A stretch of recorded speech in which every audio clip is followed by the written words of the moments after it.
Bonjour à tous, on se retrouve en ce jeudi 30 septembre pour parler un petit peu d'actualité.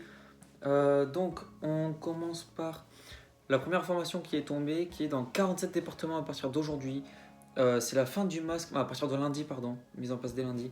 47 départements pourront faire enlever le masque à l'école élémentaire pour les élèves.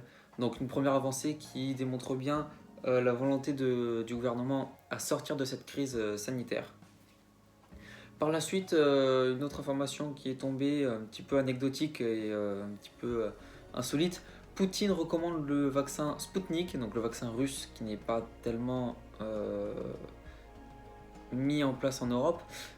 Poutine propose son vaccin directement à Erdogan, donc Erdogan, le président de la Turquie.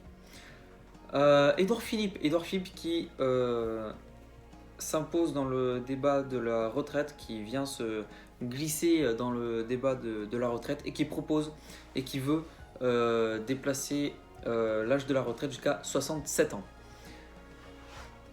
En Équateur maintenant, donc à l'étranger, 116 morts dans une prison en Équateur due à une guerre de gangs. Donc deux gangs se sont affrontés dans une prison en Équateur.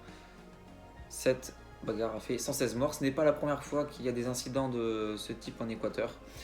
Et donc, on ne peut pas non plus s'y étonner qu'il y ait ces événements-là.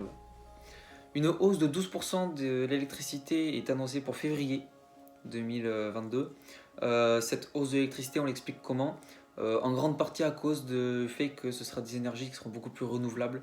Donc beaucoup plus avec des éoliennes, des centrales solaires, etc. etc. Donc cette hausse en fait est expliquée par ces nouveaux moyens de production d'énergie, d'électricité, puisque ces derniers sont chers à mettre en place et chers à produire, etc., etc. Et donc forcément, les prix augmentent. Enfin, une information grave qui est tombée en Loire, donc dans le département de la Loire, des doses de vaccins périmés ont été retrouvées et ont été injectées à 250 personnes. C'est-à-dire que 250 personnes ont reçu des doses de vaccin Pfizer périmées. Donc on a poussé ce terme de vaccination tellement loin qu'on en vient à vacciner des gens avec des doses périmées. Déjà le vaccin seul, bon, enfin soi-disant bon, on ne sait pas tellement les répercussions qu'il peut y avoir dans quelques années. Alors imaginez des vaccins périmés, soit ça peut rien faire, soit ça peut avoir des conséquences graves, soit directement, soit plus tard. Donc on a un droit de se poser des questions sur ce vaccin. Voilà. Pour l'actu d'aujourd'hui, ce sera tout. Et moi je vous dis à la prochaine. Au revoir.